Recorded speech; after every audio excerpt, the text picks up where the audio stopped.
Que le nom du Seigneur soit béni, mes amis. L'Esprit de Dieu est venu cet après-midi parce que tu es venu. Tu es celui qui emmène la présence de Dieu. La Bible dit là où 2 ou 3 sont unis en son nom, il est là présent au milieu d'eux. C'est-à-dire que c'est lorsque l'Église se déplace que Christ vient. Là où il y a l'épouse, on voit l'époux. Gloire à Dieu. Alors je dis à quelqu'un, si tu veux vivre des choses avec le Seigneur, il faut que la parole te percute. Parce que la Bible dit que toute chose a été créée par la parole et rien de ce que nous voyons n'a été fait sans elle. C'est la parole, mes amis, qui nous transfigure et qui nous transforme.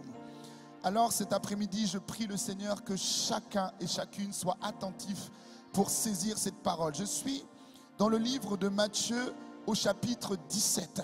Et le message que le Seigneur me donne, je l'intitule « Le temps de la transfiguration ».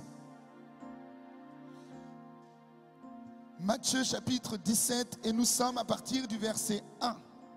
La Bible nous dit, 6 jours après, Jésus prit avec lui Pierre, Jacques et Jean son frère et il les conduisit à l'écart sur une haute montagne. Il fut transfiguré devant eux et son visage resplendit comme le soleil et ses vêtements devinrent blancs comme la lumière. Et voici Moïse et Élie leur apparurent, s'entretenant avec lui. Pierre, prenant la parole, dit à Jésus, Seigneur, il est bon que nous soyons ici. Et si tu le veux, je dresserai ici 3 tentes, une pour toi, une pour Moïse et une pour Élie. Et comme il parlait encore, une nuée lumineuse les couvrit. Et voici, une voix fit entendre de la nuée ces paroles. Celui-ci est mon fils bien-aimé, en qui j'ai mis toute mon affection. Écoutez-le. Lorsqu'ils entendirent cette voix, les disciples tombèrent sur leurs faces et furent saisis d'une grande frayeur. Mais Jésus, s'approchant, les toucha et dit, levez-vous, n'ayez pas peur. Ils levèrent les yeux et ne virent que Jésus seul. Alléluia. Amen. Alors, ce passage, il n'arrive pas à n'importe quel endroit dans l'évangile. Ce passage n'a pas été mis n'importe où dans la parole de Dieu. Ce passage est mis là dans l'évangile juste après le moment où Jésus révèle qu'il va mourir, qu'il va rester 3 jours dans le tombeau et qu'il va ressusciter. Ce qui est donc le préalable de cette histoire de la transfiguration, c'est que Jésus révèle ce qui va se passer après. Et lorsque Jésus a révélé qu'il allait mourir, qu'il allait souffrir, qu'il allait être brisé, vous voyez que l'espérance de ses disciples a commencé vraiment à être moins importante. C'est-à-dire que les disciples qui s'étaient dit, celui-là est exactement le Messie qui nous sauvera. Nous voulons qu'il reste éternellement avec nous. 3 années, c'est trop peu. Alors ils voulaient que Jésus reste éternellement. Mais Jésus leur a dit, je vais partir. Et là, la souffrance a commencé à les gagner. La crainte a commencé à les gagner. Le désespoir a commencé à les gagner. Parce qu'ils ont discerné et compris que leur maître allait partir.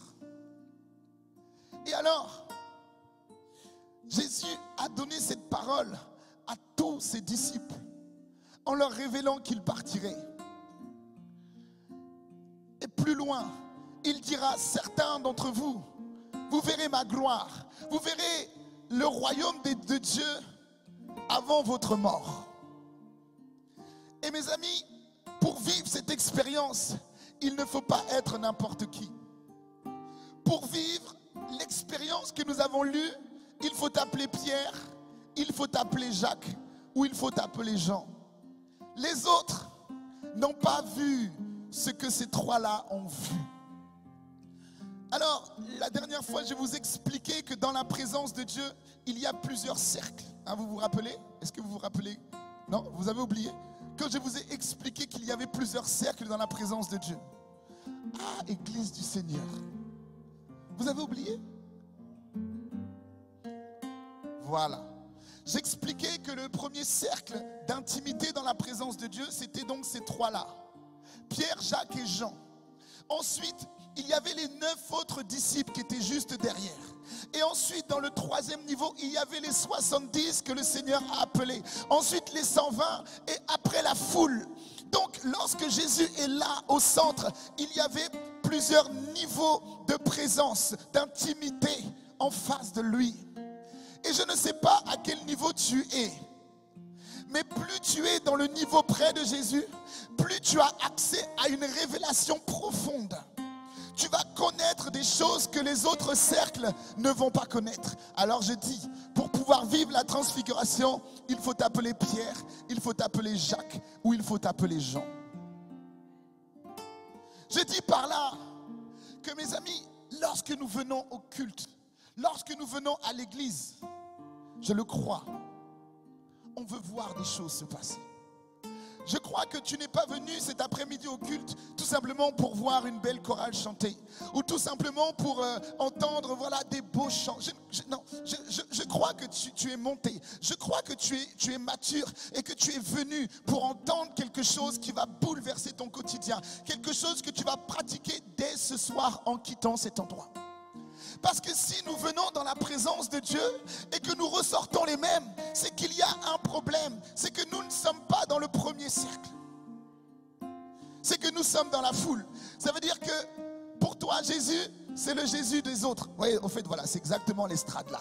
Pour toi, Jésus, c'est pour ceux qui sont sur l'estrade. Oh, les serviteurs de Dieu. Oh, total praise. Mais toi, tu es là dans la foule. Viens un peu. Viens un peu, rapproche-toi, prends le cercle d'intimité. Il y a des choses que je dis à mon épouse que je ne peux pas te dire. Parce que nous sommes intimes, mon épouse et moi. Donc quand tu veux donner des secrets, quand tu veux dire des choses du plus profond de ton cœur, tu ne les dis pas à tout le monde.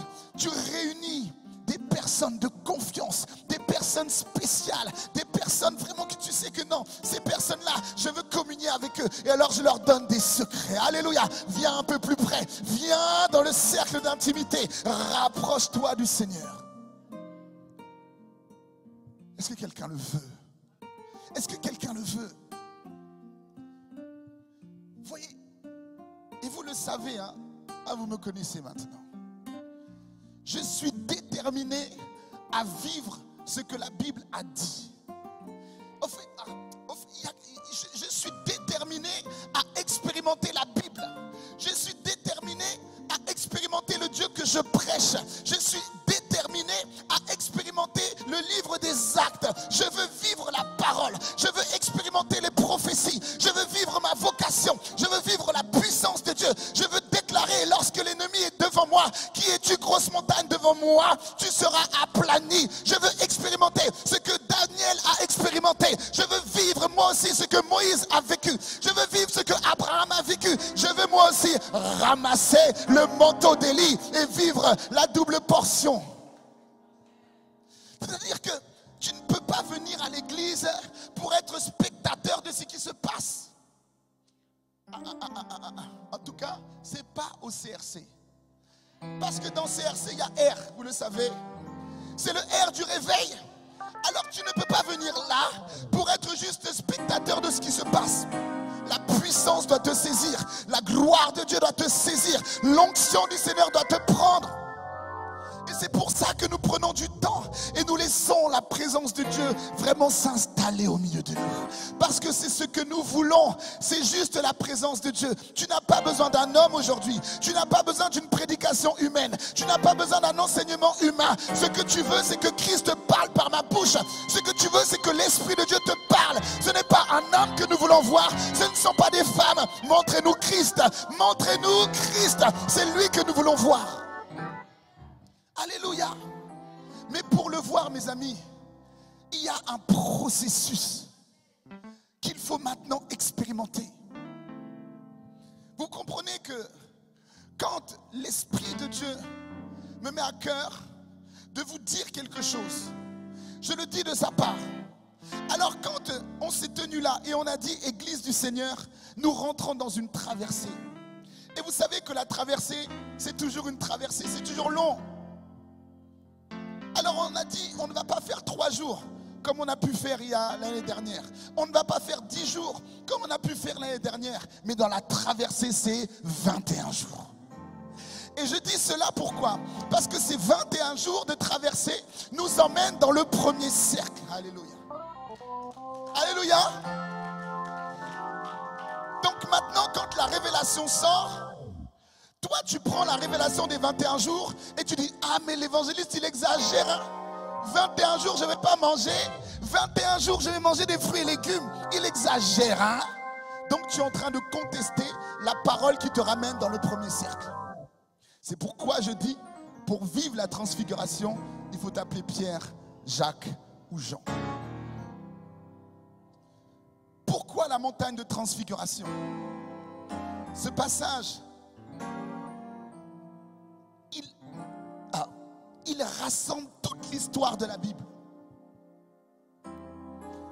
Ce passage de la transfiguration est le résumé de toute l'histoire de la Bible. Parce que les protagonistes qui sont là dans ce passage résument la Bible de Genèse à Apocalypse. Donc ce soir, si tu comprends la révélation de la transfiguration, quelque chose de puissant et de glorieux va se manifester en toi et tu vas rentrer dans l'efficacité de la Bible, de la parole de Dieu, de ce que Dieu a déclaré. Il dit, je veille sur ma parole pour l'accomplir. Tu vas saisir la puissance de la transfiguration. On y va. Alors Jésus prend 3 personnes, Jacques, Jean et Pierre. Et la première chose, c'est que cela se passe 6 jours après qu'il ait révélé qu'il allait mourir. Bon, on ne va pas aller trop loin, mais juste pour vous rappeler que ces 6 jours-là, il faut bien discerner que 6 là, c'est bien le chiffre de l'homme. Parce que c'est bien au 6e jour que Dieu a créé l'homme. Et c'est dans ce 6e jour-là que Dieu veut se révéler tel qu'il est véritablement à l'homme qu'il a créé lui-même. Et ce 6e jour-là, Jésus décide d'aller sur une montagne. Mais pourquoi il y va? C'est pas qu'il avait besoin de parler avec Élie et Moïse. Dans l'intimité, il pouvait déjà avoir accès à cette révélation. Mais il voulait que Jacques, Pierre et Jean expérimentent quelque chose et ressortent de la montagne différemment de la manière où ils sont arrivés. Oh, je t'ai perdu ou pas? Tu es là.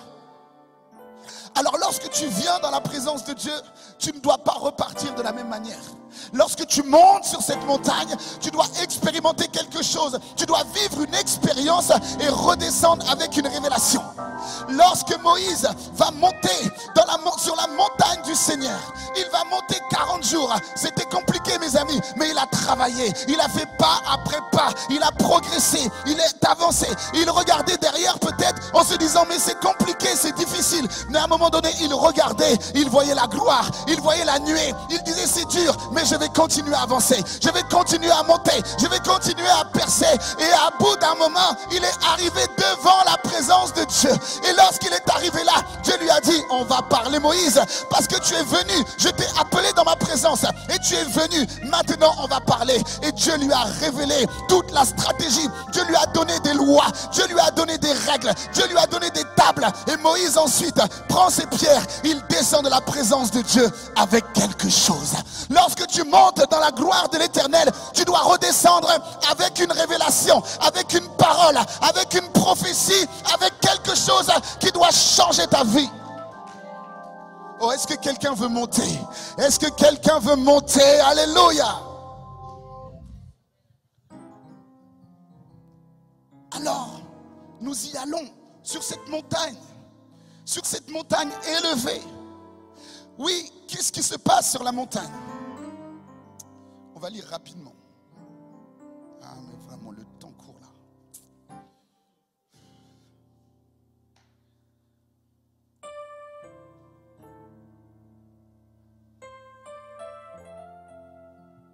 Regardez ce qui se passe sur la montagne. Exode chapitre 19, je le lis. Vous pouvez le noter. Exode chapitre 19, verset 9. Et l'Éternel dit à Moïse, voici, je viendrai vers toi dans une épaisse nuée, afin que le peuple entende quand je te parlerai et qu'il ait toujours confiance en toi. Moïse rapporta les paroles du peuple à l'Éternel. Et au verset 18, la montagne de Sinaï était toute enfumée parce que l'Éternel y était descendu au milieu du feu. Cette fumée s'élevait comme la fumée d'une fournaise et toute la montagne tremblait avec violence. Ainsi l'Éternel descendit sur la montagne de Sinaï. Sur le sommet de la montagne, l'Éternel appela Moïse sur le sommet de la montagne et Moïse monta. Et Moïse, alors, ce passage nous dit quoi? Que Moïse monte dans la présence de Dieu. Mais Dieu, lui, descend sur la montagne. Il y a un point de rencontre. Il y a un endroit. Dieu, lui, est au ciel. Il va descendre sur la montagne. Mais Moïse, lui, est sur la terre. Il va monter sur la montagne. Et le point du rendez-vous, c'est au sommet de la montagne. C'est là que tu dois aller pour avoir la révélation des choses cachées. C'est là que tu dois aller pour vivre la profondeur. C'est là que tu dois aller pour être changé. C'est là que tu dois aller pour vivre ta transfiguration. C'est là que tu dois aller pour une transformation totale. C'est là que tu dois aller pour prendre une prophétie. C'est là que tu dois aller pour un accomplissement. C'est là que tu dois parler à Dieu face à face sur la montagne. Tu peux trouver le Seigneur dans la plaine, mais tu entendras une voix de loin. Tu entendras en fait quelqu'un de loin qui parle. Alléluia.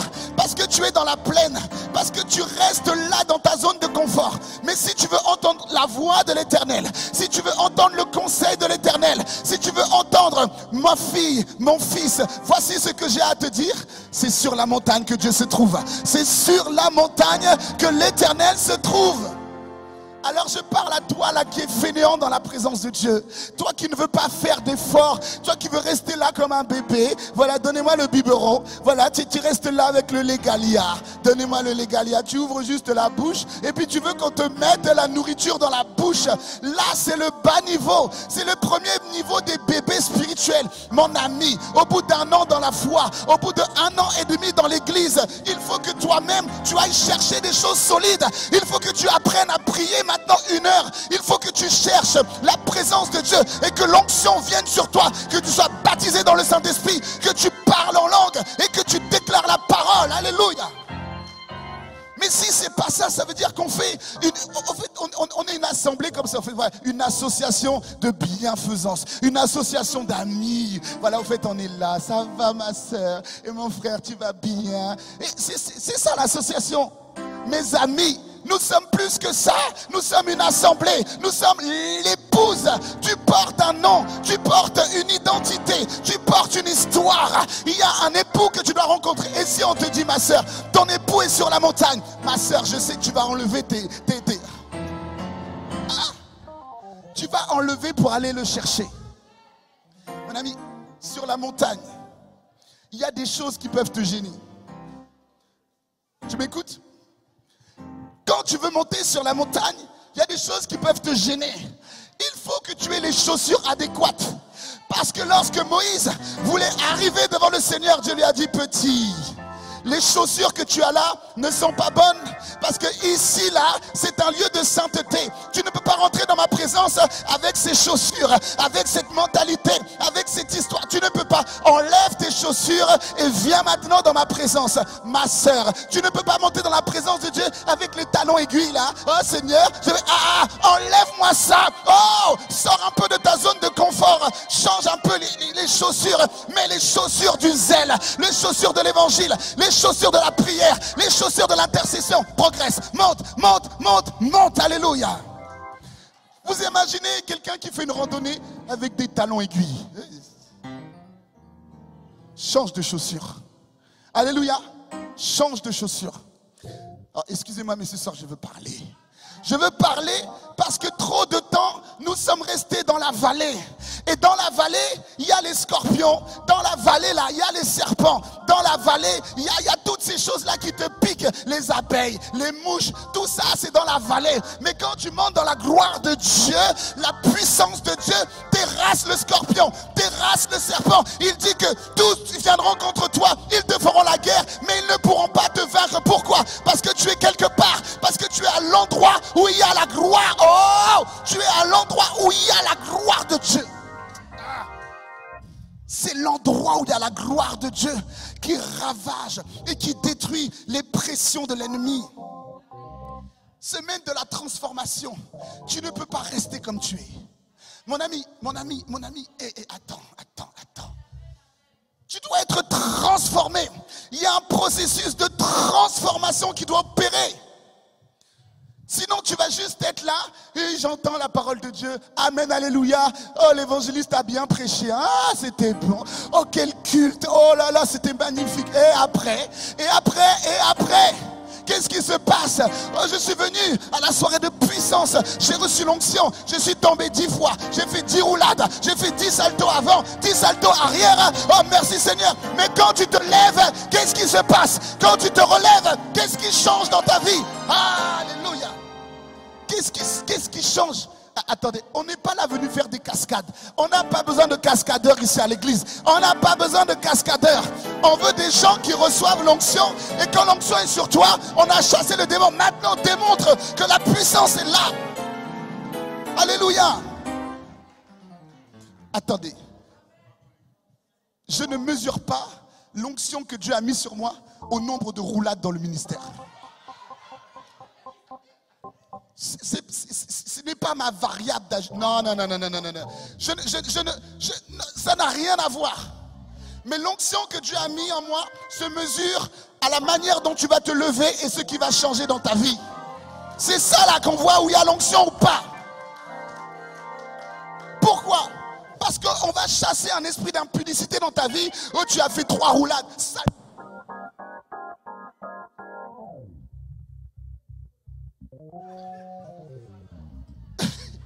Il est parti.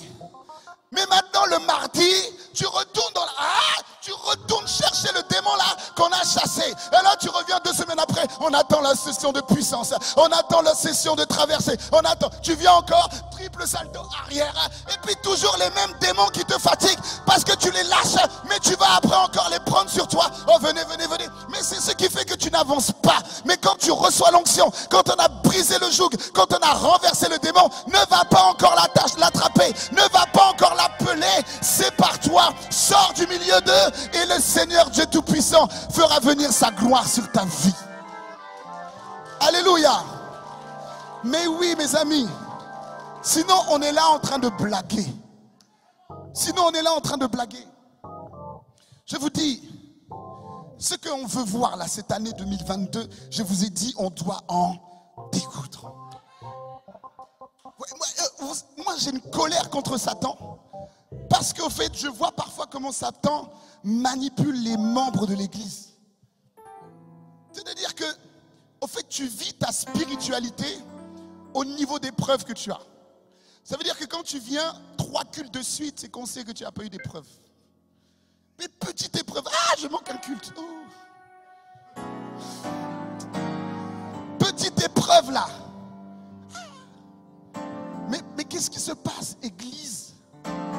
Vous n'avez jamais vu que Jésus lui-même, au moment où il reçoit l'onction, la première chose que le Saint-Esprit lui dit, c'est désert. Va te former pendant 40 jours et le diable va venir t'éprouver, le diable va vouloir manipuler, le diable va vouloir, mais tu dois te tenir parce que tu as reçu une onction qui te fait briser les jougs et pouvoir dire, il est écrit, il est écrit, il est écrit. Mais toi, qu'est-ce qu'il est écrit? Tu lis? Est-ce que tu lis? Est-ce que tu sais ce qu'il est écrit? Parce que si tu ne dis pas la parole de Dieu, tu vas commencer à bénir tes épreuves, tes circonstances. Voilà les triplés de Jean. Ça fait longtemps qu'on n'en a pas parlé d'eux. Les 3 Jean. Vous les connaissez? Ils marchent ensemble. Les gens en aient marre. Les gens ne peuvent plus. Les gens en aient assez. C'est des triplés. ils fonctionnent ensemble comme les 3 mousquetaires. Donc quand j'en ai marre, viens vers toi. Après c'est j'en ai assez. Après c'est j'en peux plus. Donc ça, c'est ton évangile des gens. Mais nous, on veut le vrai évangile de Jean. Au commencement était la parole était avec Dieu et la parole était Dieu. Donc tu dois libérer la parole. Oh, mais mon ami, dans la Bible, il y a une parole qui correspond forcément à ta situation. Forcément. Mais si tu ne médites pas ce livre-là, si tu ne lis pas ce livre-là, tu ne pourras jamais dire « il est écrit ». Sur mon passage. Bon, on y va. L'Esprit de Dieu, je le disais la dernière fois, m'a fait réaliser combien la parole de Dieu est importante. Pendant le jeûne, il y a, je ne sais plus c'était quel jour, c'était cette semaine. On finit de prier et le Saint-Esprit vient sur moi.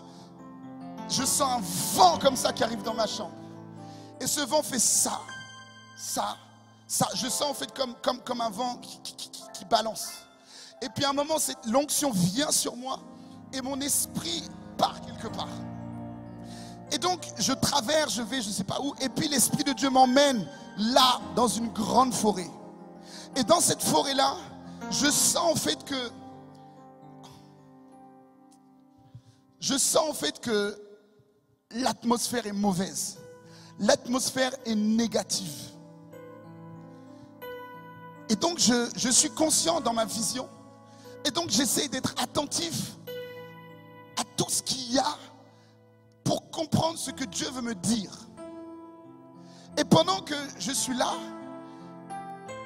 derrière moi quelqu'un arrive et il me prend comme ça par la taille, il me lie. Et puis donc du coup je suis surpris et j'essaie de me tourner. Et quand je me tourne à droite, lui se tourne à gauche pour ne pas que je vois son visage. Quand je me tourne à gauche, lui se tourne à droite pour ne pas que je le voie. Et il me serre fort. Après, donc du coup, je discerne que là, il y a une oppression qui est sur moi. Alors je commence à prier. Je dis, Seigneur, au nom de Jésus de Nazareth, je brise vraiment ce joug, cette pression, cette oppression qui est sur moi. Je déclare les choses. Il continue à serrer. Je sens un mouvement dans ses mains, quelque chose se passe, mais il y a toujours la même pression. Et je dis, mais ça, c'est quelle puissance là qui résiste même à la prière que je fais. Alors je continue. Je dis, j'allume un feu qui te consume tout ça. La pression continue. Je dis, mais là, c'est chaud. Donc je n'arrive pas à me défaire. Et maintenant, il y a un verset qui monte en moi. Il y a une parole qui monte en moi dans mon songe. Et cette parole, c'est dans Colossiens qui dit que le Seigneur a dépouillé toutes les autorités, toutes les dominations. Il les a livrées en spectacle à la croix. Et au moment où je dis ce verset-là, et quand je finis à la croix, il me l'a. Et là maintenant, je me tourne, je vois son visage. Ok? Donc c'est un sorcier. Je vois son visage. Et je comprends que la parole de Dieu a permis que je sois délié. Donc je continue à lui donner pas une prière de déclaration et de proclamation, mais une prière empreinte de ce que la Bible dit. Et j'ai commencé à parler selon la parole de Dieu. Et à chaque fois que je lui donnais des versets, il y avait comme une boule de feu. Il y avait quelque chose qui était en train de bouger en lui, mais à différents endroits. À chaque fois que je disais un verset, il y avait un truc là, il y avait un truc là. Et puis il prend la fuite. J'ai dit non, tu as menti, je vais te poursuivre. Donc je commence à le courser dans le songe. Je continue à courser. Et je lui donne des versets. Et puis à un moment, boum, il explose. La puissance de Dieu, mes amis. La puissance de Dieu. Ça veut dire quoi? Ça veut dire que Dieu est derrière sa parole pour l'accomplir. Tu peux dire plein de choses. Tu peux bavarder et donner les versets de ton évangile à toi. C'est pas ça la puissance. La puissance de Dieu est dans la parole de Dieu. Voici pourquoi Jésus, à chaque fois qu'il a été présenté devant le trône, devant Satan, à chaque fois, il a dit, il est écrit, il est écrit, il est écrit. À chaque épreuve qu'il a eue, il a dit, il est écrit, il est écrit, il est écrit. Et c'est ce qui a permis que la puissance de Dieu soit sur lui et que le diable ne puisse pas réussir à le mélanger. Alors devant les situations de ta vie, toi aussi tu dois dire, il est écrit, il est écrit, il est écrit. Alléluia. Alors on termine. J'ai besoin de 4 personnes, s'il vous plaît, rapidement. Voilà les jeunes là. Voilà. Voilà, Rémi. Voilà, allez, encore 2 personnes, s'il vous plaît. Oh, vous êtes timide, hein? Venez. Allez, 2 personnes, s'il vous plaît. 2 personnes. Homme, femme, homme, jeune, enfant. Bon, on va désigner sinon. Allez, rapidement, s'il vous plaît. Il faut qu'on finisse. Donne-moi ça. Oui, venez. Ok. Donc, regardez ce qui s'est passé sur la montagne de la transfiguration. Sur la montagne de la transfiguration, il y avait donc Jésus qui était là. Et je vous disais tout à l'heure que dans cette histoire, l'intégralité de la Bible est résumée. Jésus est là. Et la Bible dit qu'à un moment donné, Jésus va échanger avec Élie et avec Moïse. Et pour vous qui lisez la Bible, vous savez que Moïse représente la loi, les écrits, la Torah, qu'aujourd'hui nous lisons. Et Élie représente donc les prophètes. C'est d'ailleurs le prophète qui n'est pas mort, mais qui a été enlevé. Et les Juifs encore attendent le signe d'Élie parce qu'il doit préparer le chemin du Messie. Donc c'est Élie. Et il y avait aussi là Pierre, Jacques et Jean. Pierre est le symbole de l'Église. Et il y avait la nuée de l'Éternel. La nuée, on la voit présente dans toute la Bible. Mais j'apprécie parce que dans ce temps de traversée, Dieu nous fait toujours des clins d'œil. Parce que la nuée, c'est celle que le Seigneur a envoyée lorsque les Israélites sont sortis de l'Égypte pour aller en Israël. Et lorsque la mer Rouge s'est ouverte, la Bible dit que la nuée est venue pour se mettre entre le camp des Israéliens et le camp de l'armée de Pharaon. Donc la nuée était comme un brouillard qui représentait la présence de Dieu lui-même. Et donc il y a là Jésus. Et lorsque Jésus se manifeste là, ce n'est plus le petit bébé là qui est né dans les tables. Il se montre tel qu'il est dans sa gloire. Donc il y avait ici la nuée. Il y avait ici Élie. Il y avait ici Moïse et il y avait ici Pierre. Donc ils sont tous sur la montagne. Et regardez la vision qui est forte. C'est que toute la Bible est résumée dans ça. Donc moi, imaginez que je suis Jésus. Donc je suis présent sur la montagne et je suis avec Moïse. Moïse qui dit effectivement que la loi est loi. Mais la loi s'accomplit en un seul qui s'appelle Jésus de Nazareth. Donc Moïse, quelque part, transmet, il explique, il démontre que Jésus de Nazareth est le Fils avant que Moïse soit, il était. Et Jésus est le plus grand des prophètes.